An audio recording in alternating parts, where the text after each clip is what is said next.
Good morning students, welcome back. देखिए बच्चों, जो करंट इलेक्ट्रिसिटी चैप्टर है उसमें बोर्ड में जो रेगुलरली क्वेश्चन पूछे जाते हैं, कॉन्सेप्चुअल क्वेश्चंस या न्यूमेरिकल्स 1 मार्क्स के, वहीं पे मार्क्स करते हैं बच्चों के। तो वो क्या क्वेश्चंस हैं, तो कुछ इंपॉर्टेंट क्वेश्चंस मैं डिस्कस करूंगा। कोशिश करूंगा सारे कवर हो जाए, सारे कवर हो नहीं सकते, नंबर ऑफ क्वेश्चंस बहुत ज्यादा है। फिर भी जो बच्चों को कंफ्यूज करते हैं कहीं आके वो। तो पहला जो टॉपिक है factors affecting drift velocity and current density. तो ड्रिफ्ट वेलोसिटी या करंट डेंसिटी पे कौन कौन से फैक्टर इफेक्ट करते हैं। तो आपको अगर फार्मूला याद होना चाहिए, ड्रिफ्ट वेलोसिटी का फार्मूला था E/m टाउ, और इलेक्ट्रिक फील्ड को वोल्टेज के टर्म में लिखते तो V/L टाउ। इसका मतलब drift velocity is directly proportional to, तो पहली हेडिंग आप कर लेंगे नोट्स बनाते वक्त, फैक्टर्स अफेक्टिंग ड्रिफ्ट वेलोसिटी। फार्मूले का ड्रिफ्ट वेलोसिटी E इलेक्ट्रॉन में charge constant, mass constant, electric field के डायरेक्टली कांस्टेंट है। फर्स्ट फैक्टर ये है। सेकंड, वोल्टेज या पोटेंशियल डिफरेंस के डायरेक्टली प्रोपोर्शनल है। थर्ड, लेंथ के इनवर्सली प्रोपोर्शनल है, कंडक्टर की लेंथ के इनवर्सली प्रोपोर्शनल है। फोर्थ, जब टेंपरेचर बढ़ता है तो रिलैक्सेशन टाइम कम हो जाता है, उससे ड्रिफ्ट वेलोसिटी क्या हो जाती है, कम। तो जब टेंपरेचर बढ़ता है तो ड्रिफ्ट वेलोसिटी क्या हो जाती है, कम। तो एक तरीके से इनवर्स रिलेशन जैसा इनवर्स रिलेशन नहीं होता, इसके मतलब ये है कि टेंपरेचर डबल हो गया तो ड्रिफ्ट वेलोसिटी हाफ हो गई। तो टेंपरेचर बढ़ा तो ड्रिफ्ट वेलोसिटी क्या हो गई, कम। And vice versa. एक्सप्लेनेशन देनी हो, एक्सप्लेनेशन लिखना चाहे तो आप लिख सकते हैं कि टेंपरेचर बढ़ने से relaxation time decrease and drift velocity is proportional to relaxation time, hence drift velocity also decrease. तो ये पॉइंट्स आप नोट डाउन कर सकते हैं। अब रह गया एरिया पे, वायर की थिकनेस पे या एरिया पे कैसे डिपेंड करता है। देखिए, थिकनेस चेंज होगी, क्रॉस सेक्शनल एरिया तो सर्कुलर है, थिकनेस चेंज होगी तो एरिया भी क्या हो जाएगा, चेंज। तो थिकनेस से पूछ ले, एरिया से पूछ ले, तो कैसे क्वेश्चन करेंगे वो ज्यादा इंपॉर्टेंट है। तो ई जो पॉइंट है, आपके फार्मूले में एरिया तो कहीं नहीं था, है ना। तो ई जो पॉइंट है वो देखिए अब आप कैसे लिख करेंगे। In case of uniform cross section, uniform cross sectional wire, cross sectional wire, wire की थिकनेस थ्रूआउट सेम है, शुरू से आखिर तक सेम थिकनेस का है, सेम एरिया का है। तो उस केस में drift velocity is independent of area.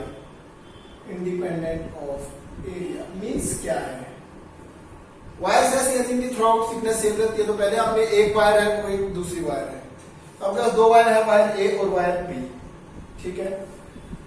अगर इसमें बाकी टर्म सेम है, बाकी का टर्म मतलब सेम पोटेंशियल डिफरेंस अप्लाई कर रखा और सेम लेंथ है इन दोनों वायर्स की, तो ए वायर की भी पोटेंशियल डिफरेंस सेम है, लेंथ भी सेम है, सेम टेम्परेचर के ऊपर काम कर रही है, बट ए का एरिया बी से डबल है। तो ड्रिफ्ट वेलोसिटी का रेशियो निकालो, तो आंसर होगा 1:1, क्योंकि दोनों इंडिपेंडेंट है।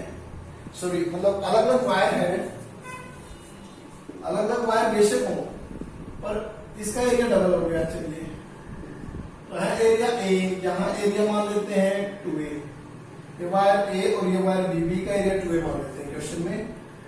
लेंथ दोनों की सेम ले लेते हैं, और जो आपका टेम्परेचर है वो भी क्या है, सेम, टेम्परेचर भी क्या है, सेम। तो अब ये कहेगा ड्रिफ्ट वेलोसिटी का रेशियो क्या होगा। तो अब ड्रिफ्ट वेलोसिटी का फार्मूला लगाइए, वोल्टेज भी सेम हो, अगर वोल्टेज पोटेंशियल डिफरेंस भी क्या हो, सेम, तो उस केस में ड्रिफ्ट वेलोसिटी का जो फार्मूला आपका बन रहा था Vd is equal to E/L tau, ऐसा ही था सर। इलेक्ट्रिक फील्ड की वैल्यू रखती है E/M टाउ। तो V अगर कांस्टेंट है, L कांस्टेंट है, टेम्परेचर कांस्टेंट है, तो ड्रिफ्ट वेलोसिटी क्या होगी, सेम। तो रेशियो क्या होगा, यहाँ पे drift velocity of A divided by drift velocity of B का आंसर होगा 1:1। यहां से हमारे दिमाग में एक सोच बन जाती है कि ड्रिफ्ट वेलोसिटी एरिया पे डिपेंड नहीं करती। सेम करंट डेंसिटी भी क्या होती है, current density J current by area. तो अगर case uniform cross sectional wire का हो तो फार्मूले से हम लगेगा करंट के डायरेक्टली प्रोपोर्शनल और एरिया के इनवर्सली प्रोपोर्शनल। तो एरिया पे डिपेंडेंसी आ गई ना, एरिया पे डिपेंडेंसी। चलिए देखिए, तब तो करेगी, दो वायर है, दो वायर है, वायर ए और वायर बी, दोनों में क्या एरिया अलग है और करंट दोनों में सेम फ्लो कर रहा है, एरिया अलग है और करंट क्या फ्लो कर रहा है, सेम। तो उस केस में तो एरिया डिपेंड करेगी। हाँ, अगर सिर्फ एरिया चेंज कर दिया, बीच में आपने उसी वायर का एरिया चेंज कर दिया है, तो तो उससे करंट भी चेंज हो जाएगा, क्योंकि एरिया चेंज करने से क्या चेंज हो जाएगा, रेजिस्टेंस, और रेजिस्टेंस से क्या चेंज हो जाएगा, करंट। तो उस केस में जे एरिया पे डिपेंड नहीं करेगी। तो क्वेश्चन को सोच के आंसर करना पड़ेगा, किसी केस में करेगा, किसी केस में नहीं करेगा। ऐसे ही अगर एक वेरिएबल एक ही वायर है जिसका एरिया वेरी कर रहा है, तो आपको समझना होगा कि वायर में एरिया वेरी करते वक्त यहां से यहां तक जाते हो क्या करंट डेंसिटी सेम रहेगी या अलग होगी। तो ये वायर पूरी कोई ये मान ली कई वायर का कॉम्बिनेशन है, तो सीरीज में करंट फ्लो कर रहा है, यहाँ भी करंट आई होगा, यहाँ भी क्योंकि सीरीज में करंट सेम होता है, तो करंट सेम होगा, एरिया तो यहाँ लगता है, यहाँ लगता है, यहाँ लगता है, तो उस टाइम पे जे वेरी करेगा। तो जैसे जैसे एरिया बढ़ता जाएगा जे क्या होता जाएगा, कम। ये दो अलग अलग आंसर होते हैं। एक वायर है, ठीक है, उसमें से कुछ करंट आई फ्लो कर रहा है, बैटरी यानी कि वोल्टेज वी लगा रखी है, तो उसका कुछ रेजिस्टेंस है, करंट फ्लो कर रहा है, उसी वायर को खींच के उसकी लेंथ डबल का एरिया चेंज कर दिया आपने, तो उस केस में रेजिस्टेंस चेंज होगा, उस केस में आई भी चेंज होगा, तो जे चेंज नहीं होगा। तो क्वेश्चन को बहुत ध्यान से आपने करना पड़ेगा। अब ई का ही केस 2 देखें, ई का केस 2 देखें। In case of non uniform cross sectional wire, cross sectional wire अब यूनिफॉर्म एरिया की नहीं है, तो मतलब या तो इंक्रीज हो रहा है एरिया आगे बढ़ने से, या क्या हो रहा है, डिक्रीज। तो अब देखिए इस केस में क्या सेम है, कांस्टेंट क्या है, करंट, करंट क्या है, कांस्टेंट। तो आई क्या होता था, नावेद, करंट कांस्टेंट है, इलेक्ट्रॉन की डेंसिटी तो चेंज नहीं हो सकती, मटेरियल तो सेम है यूनिट वॉल्यूम में, ई सेम है, तो ए और बी का रिलेशन आ गया, तो drift velocity will become inversely proportional to area. तो उस केस में एरिया पे डिपेंड करेगी। तो आपने दो केस देखे, एक बार ड्रिफ्ट वेलोसिटी एरिया पे डिपेंड कर रही है और एक बार एरिया पे डिपेंड नहीं कर रही है। तो कॉन्सेप्ट की क्लियरिटी होनी जरूरी है। क्लियर हो गया होगा मेरे हिसाब से। तो वहां पे आप कहेंगे सर आई इक्वल टू नावेद का फार्मूला क्यों नहीं लगाया, वहां पे क्लियर था, ए मटेरियल था, बी मटेरियल था, वोल्टेज सेम थी, मटेरियल सेम मटेरियल की बनी हुई है, सेम टेम्परेचर है, ओम्स लॉ तो ये कहता है ना कांस्टेंट टेम्परेचर हो, लेंथ सेम है, पर एरिया तो अलग था, तो रेजिस्टेंस दोनों वायर का क्या होगा, अलग अलग। रेजिस्टिविटी लेंथ और एरिया रेजिस्टिविटी सेम होगी, लेंथ पर एरिया अलग, तो रेजिस्टेंस क्या अलग, दोनों वायर्स का रेजिस्टेंस अलग, तो करंट क्या अलग। इसका मतलब करंट एरिया पे डिपेंड करेगा। तो ड्रिफ्ट वेलोसिटी वाला कॉन्सेप्ट नहीं लगा सकते आप। एक टाइम पे ए आई को इफेक्ट कर रहा है, तो दो फैक्टर्स पे एक साथ कैसे स्टडी करेंगे, तो वहां डायरेक्ट वो वाला फार्मूला काम करेगा, जिसका बेसिक फार्मूला है। चलिए आप आगे आते हैं, करंट डेंसिटी पे बता दिया ऐसे ही।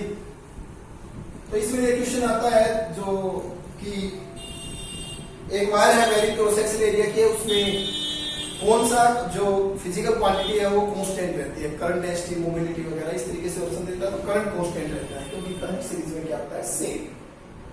व्हीटस्टोन ब्रिज, व्हीटस्टोन ब्रिज के ऊपर क्वेश्चन क्या आता है, जो आपका व्हीटस्टोन ब्रिज था,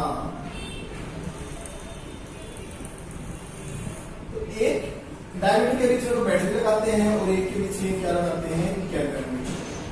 तो दो क्वेश्चन इसमें पूछे जाते हैं, दोनों के आंसर अलग अलग हैं, बच्चा कंफ्यूज हो जाता है, वो किसी एक बात को याद कर लेता है, तो कोई भी क्वेश्चन आया आंसर उसने वही लिखना है, आपने गलती नहीं करनी है। देखिए क्वेश्चन ये होता है कि अगर ये पी क्यू आर एस है, अगर बैटरी और डायरेक्टर को इंटरचेंज कर दे तो क्या नल पॉइंट पे इफेक्ट पड़ेगा, नल पॉइंट पे कोई इफेक्ट नहीं पड़ेगा, ठीक है। तो पहला क्वेश्चन लिख ले इसको कि इन व्हीटस्टोन ब्रिज और मीटर ब्रिज में भी, क्योंकि वो इसी की प्रैक्टिकल फॉर्म थी, in Wheatstone bridge and metre bridge when battery and galvanometer are interchanged there is no change in null point। अगर आपने रेजिस्टेंस चेंज की, सिर्फ इनकी पोजीशन चेंज की, यहाँ पर बैटरी लगा दी इंटरचेंज करने का मतलब, और यहाँ पर क्या लगा दिया है, गैल्वेनोमीटर, तो भी कोई इफेक्ट नहीं पड़ेगा। आप किरचॉफ लॉ लगा के देख सकते हैं, लूप वही बनेंगे, आंसर पैसे ही आएंगे। क्लियर है। दूसरा क्वेश्चन क्या होता है, दूसरा क्वेश्चन होता है क्यू और पी को इंटरचेंज कर दे तो क्या आंसर पड़ेगा, फिर तो पड़ेगा। यानी कि अगर आपका मीटर ब्रिज एक्सपेरिमेंट है, वहां पे एक एक्स था और एक वाई था, या आर और एस रेजिस्टेंस, एक जनरेटर था, या आपकी वायर थी, बैटरी वगैरह लगी हुई थी, ठीक है। तो एक तो ये था कि ये दोनों इंटरचेंज कर दें तो नल पॉइंट चेंज नहीं होगा, इसके लिए एक्स के लिए एल नल पॉइंट, वाई के लिए क्या, नल माइनस एल नल पॉइंट। और एक क्वेश्चन आता है वाई और एक्स को इंटरचेंज कर दे तो क्या असर पड़ेगा, वाई और एक्स को इंटरचेंज कर दे तो वाई यहाँ आ गया और एक्स यहाँ गया तो नल पॉइंट चेंज हो जाएगा, वाई के साथ क्या था 100 माइनस है। तो ये क्वेश्चन भी लिख रहे, तो एक तो आपने लिखा when generator and battery are interchange, there is no effect on null point, it will remain same. But when resistance P के ऊपर क्वेश्चन हो गया, इसी को x y जो भी, तो जो आपके रेशियो वाले रेजिस्टेंस थे when they are interchange x y, या आपने इसको R S नाम बोला था, R and S लिख लिया, R and S are interchange in meter bridge or Wheatstone bridge, then null point become 100 minus 10, तो it will change. तो यहाँ पर भी एक क्वेश्चन है बोर्ड में आया हुआ है कि भाई इस वाले रेजिस्टेंस को डबल कर दिया, इसको डबल कर दिया, फिर कन्वर्ट कर दिया, तो अब ये P का काम करेगा और वो क्या होगा, तो P by Q R by S आने थे, तो P की जगह तो क्या आ गया 2Q और Q की जगह क्या आ गया 2P,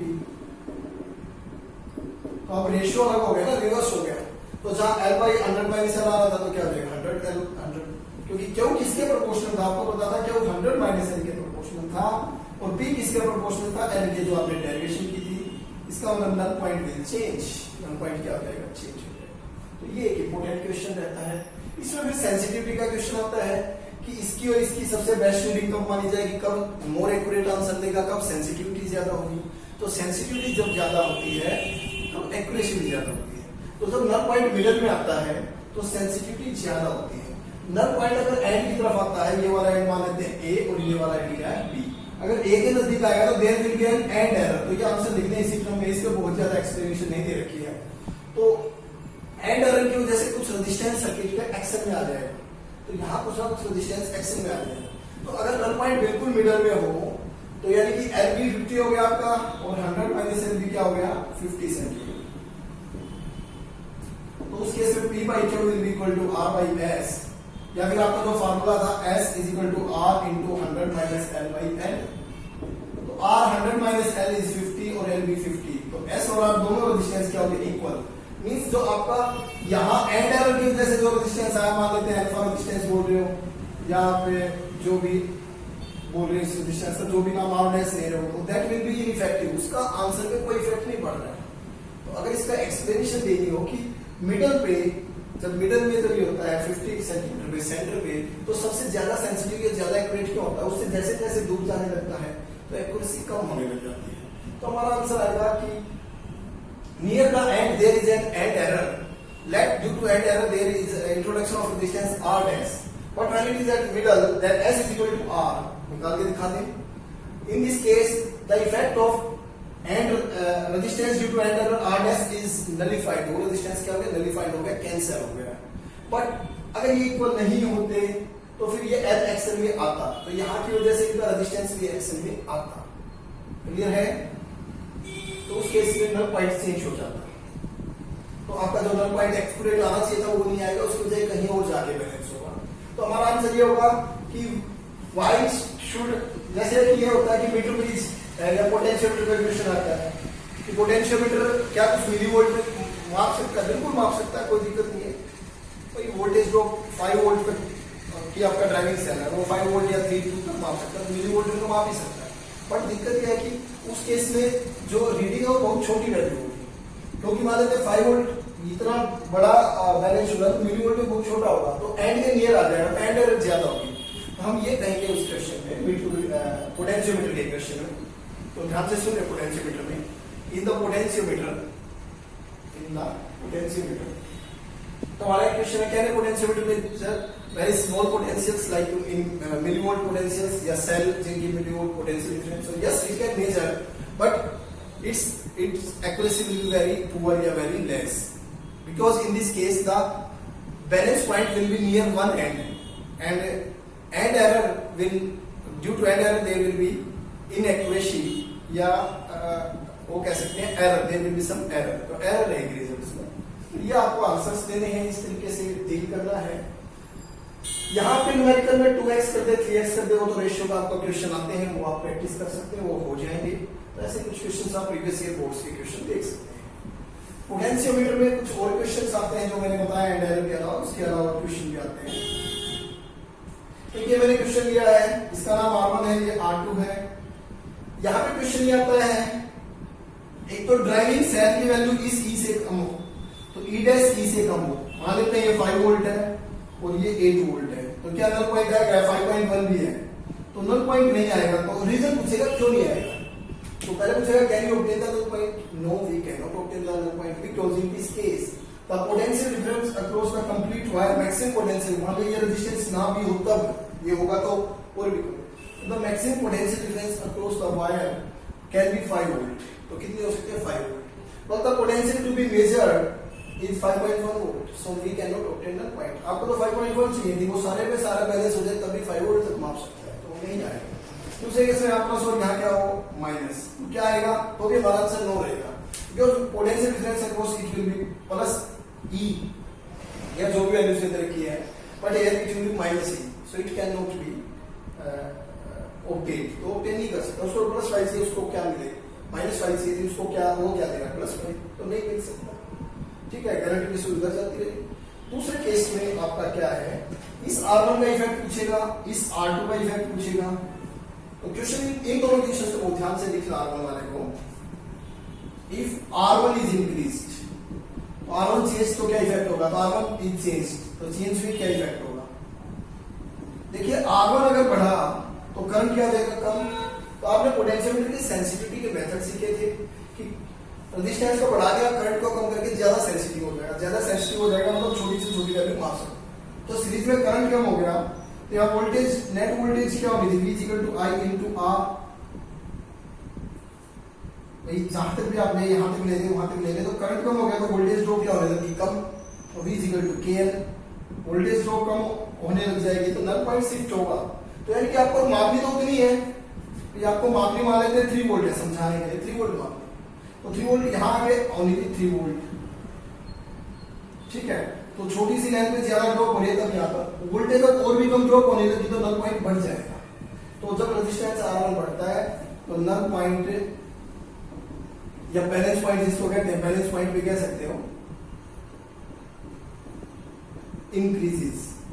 रीजंस एक्सप्लेनेशन लिख रहे हैं इसकी, मैं बोल रहा हूं कि when R1 increases current decreases, and potential difference across fixed L-N section will be decreased। तो L-N section के अक्रॉस पहले 3 वोल्ट होना था, उससे कम हो रहा है, तो 3 तो उससे ज्यादा लेंथ में जाके होगा। तो ये एक्सप्लेनेशन रहेगी आपकी।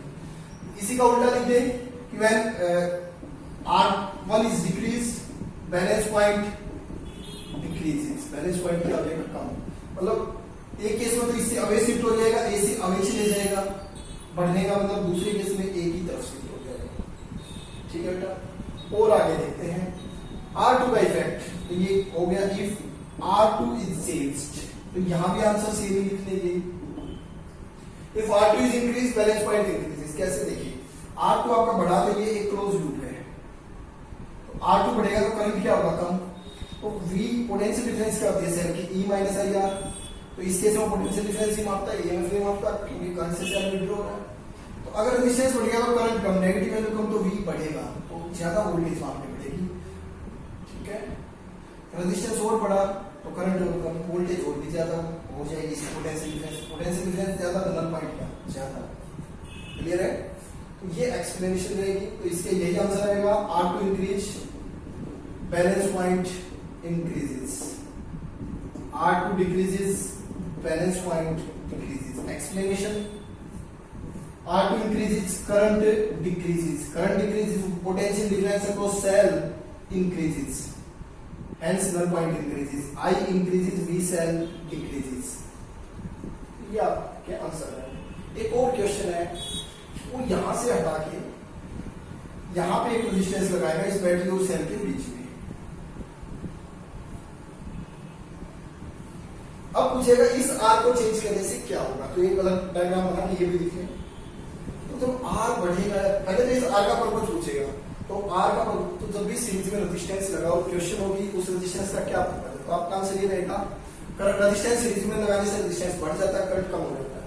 It reduces the amount of current flowing through the generator, क्योंकि जनरेटर आप 3rd यूनिट में पढ़ेंगे कि करंट के वक्त बहुत सेंसिटिव है, हाई करंट आती है डैमेज हो जाता है, जल जाता है, तो इसलिए हाई करंट को टॉलरेट नहीं कर सकता, कुछ मिली एम्पियर में, कुछ एम्पियर तक, मिली एम्पियर तक ही ज्यादातर ये टॉलरेट कर पाता है, तो एम्पियर्स में भी नहीं, 1-2 एम्पियर तक भी ये चल सकता है। तो इट विल, तो पर्पस ऑफ आर लिखिए, हेडिंग कर ले purpose of R, connecting in series with generator and battery, तो it will reduce the amount of current passing through generator and will protect the capacitor. R increase करो decrease करो, null point पे कोई असर नहीं पड़ेगा, क्यों? क्योंकि जब ये नल होना है उस टाइम पे तो करंट फ्लो ही नहीं करना कैपेसिटर में से, तो सीरीज में है, तो V हमेशा क्या रहना, सेम ही। तो ये था, तो I हर केस में 0 होना है, ये वैल्यू कुछ भी रहे, है ना, ये वैल्यू कुछ भी रहे, I हमेशा क्या होना है, 0। जब I हमेशा 0 होना तो V किसके इक्वल है, E, तो EMF कोई माफ नहीं। ये वाला एक्सप्लेनेशन हो जाएगी। तो चेंजिंग, इंक्रीजिंग और डिक्रीजिंग R या changing R will not affect the null point because in this case at the null point current withdrawn from cell will be 0, hence the potential difference across cell will in each case will be equal to its EMF. As potential difference और EMF is same, hence net null point will remain same. ये कुछ questions थे जो मैंने आपके साथ discuss किए, तो इम्पोर्टेंट है बेटा बोर्ड पॉइंट ऑफ व्यू से। एक क्वेश्चन और देखिए, रेजिस्टेंस का क्वेश्चन आता है, ग्राफ्स के क्वेश्चन आते हैं, वहां से रेजिस्टेंस के बारे में इंफॉर्मेशन देगा। तो 10th क्लास में भी आते थे कुछ। तो V और I अगर ग्राफ है तो resistance is equal to slope of VI graph, क्योंकि आपको पता है स्लोप क्या होता है, y axis by x axis means V by I, y axis by x या change in y by change in x। तो 0 से शुरू होगा, करंट भी 0 से, तो मान लेते हैं वोल्टेज V हो और ये करंट क्या हो, I, तो चेंज इन करंट भी I हो गया, माइनस 0, चेंज इन वोल्टेज भी क्या हो गया, V। तो इसका स्लोप क्या आएगा, resistance. Resistance is slope of VI graph. पर कई बार यहाँ ग्राफ चेंज होगा, आपको वो ध्यान से देखना, बच्चे इसी बात को याद रखें, I भी ग्राफ से रखा होगा। तो resistance is 1 by reciprocal of slope of 1 by 1 over reciprocal, यहाँ is reciprocal of slope of I भी ग्राफ। दो अलग अलग बातें हैं बेटा। तो ये दे देगा, ये A मटेरियल और ये B मटेरियल है, यहाँ A मटेरियल और ये B मटेरियल है। तो A और B में से कौन सा सीरीज रेजिस्टेंस है, एक सीरीज कॉम्बिनेशन और एक क्या पैरेलल कॉम्बिनेशन, तो कौन सा सीरीज कॉम्बिनेशन है या किसका रेजिस्टेंस हायर है, ए का या बी का। तो सीरीज पैरेलल का क्वेश्चन कर सकता है कि ए और बी में से एक सीरीज का रिजल्ट है और एक किसका है, पैरेलल का। या ये पूछ रहे आर ए ग्रेटर है आर बी से या आर बी ग्रेटर है आर ए से, तो एक ही बात है, क्योंकि जब सीरीज का रेजिस्टेंस इस केस में ज्यादा होगा, सीरीज का रेजिस्टेंस ज्यादा होगा, पैरेलल में जाता है। तो देखिए यहाँ क्लियर है, एक गिवन वैल्यू करंट की वैल्यू के लिए VI ग्राफ है, I के गिवन वैल्यू के लिए वोल्टेज ज्यादा किसकी हो रही है, B की। यहाँ तो इसकी वोल्टेज से ये और इसका लेवल ये है, तो R क्या होता है, V बाई I। तो करंट अगर सेम ले एक्सिस पे तो R is proportional to V, जिसकी वोल्टेज है तो उसी का रेजिस्टेंस क्या ज्यादा। तो सेम करंट पे वोल्टेज किसकी ज्यादा, voltage of B is greater then voltage of A, hence resistance of B will be greater than resistance of A। B का रेजिस्टेंस ज्यादा, A का कम है, तो जिसका रेजिस्टेंस ज्यादा होगा वो series combination, hence B is in series combination and A is in parallel combination. Greater और लेस पूछे थे तो आंसर आ गए हैं। दूसरे तरीके से अगर आपको स्लोप की नॉलेज है तो आप ये देखिए एंगल tan थीटा tan में जैसे होती है, तो स्लोप किसका ज्यादा, B का। तो VI ग्राफ था तो स्लोप ऑफ VI, तो इस तरीके से आंसर लिख सकते हैं, ग्राफ पैटर्न में लिख सकते हैं, मैंने ये समझा दिया कांस्टेंट मैथमेटिकल कैलकुलेशन से। अब आप कह सकते हैं resistance is equal to slope of VI graph and slope of B is greater than slope of A. Hence, क्योंकि slope के ही equal है resistance, तो resistance of B will be greater than resistance of A. So B series and A is parallel. कर लेंगे ऐसे questions. Temperature के पूछेगा, मैं बताऊंगा। इसी में देखते हैं आइए ग्राफ, यहाँ उल्टे आंसर हो जाएंगे। I minus R रेसिप्रोकल है स्लोप का, तो फिर हम लिखेंगे स्लोप ऑफ B, यहाँ पर हमें दिख रहा है कि B का स्लोप A के स्लोप से क्या कहता है, slope of B tan theta is greater than slope of A। फिर ये लाइन लिख देंगे as R is equal to 1 by slope of IV graph, slope of B in IV graph ऐसे लिख सकते हैं, hence resistance of B will be reciprocal है तो साइन चेंज हो जाएगा, लेस देन इस बार A सीरीज में हो जाएगा और B इसमें हो जाएगा पैरेलल। ऐसे क्वेश्चंस के लिए तैयार है। एक थर्ड टाइप है, इसमें VI और IV के ग्राफ देखे, टेम्परेचर का रिलेशन पूछेगा, आपका चेक करना चाहता है कि आपको कितनी नॉलेज है। तो कहेगा कंडक्टर के लिए ऐसा दिया हुआ, तो आपको पता है कंडक्टर में जब आपका टेम्परेचर बढ़ता है तो रेजिस्टेंस भी बढ़ जाता है, कंडक्टिविटी कम हो जाती है, और टेम्परेचर कम होता है रेजिस्टेंस कम हो जाता है। कंडक्टर्स के केस में, इंसुलेटर के केस में उल्टा है, सेमीकंडक्टर के केस में उल्टा है। तो VI ग्राफ है, उसने दे दिया ये A है और ये B है, तो किसका टेम्परेचर आई है, A का या B का, तो अब आपको पता है टेम्परेचर बढ़ाने से रेजिस्टेंस बढ़ रहा है, तो वीआई ग्राफ में रेजिस्टेंस स्लोप पे डिपेंड करता है। तो स्लोप ऑफ बी वही लिखेंगे, slope of B is greater than slope of A. फिर ये वाली लाइन लिखेंगे रेजिस्टेंस इक्वल है, resistance of B is greater than resistance of A. In four conductors resistance with increase in temperature या for more temperature, higher temperature resistance is more। लिख सकते हैं, marks भी काटेगा, ऐसे बच्चे लिख देते हैं resistance is proportional to temperature, marks काटता नहीं है, बाकी ये एक्यूरेट बात है नहीं। तो ये भी लिख देंगे तो चल जाएगा कि रेजिस्टेंस टेम्परेचर के तो temperature of B will be greater than temperature of A, या उल्टा आंसर हो जाएगा। कर लेंगे। देखिए ये सारे पांचों टाइप मैंने डिस्कस किया आपसे, जहां पे क्वेश्चन आपके बन सकते हैं। आप इनकी प्रैक्टिस कीजिए, आपसे कोई क्वेश्चन ना हो तो आप मुझसे पूछ सकते हैं। ठीक है, थैंक यू वेरी मच।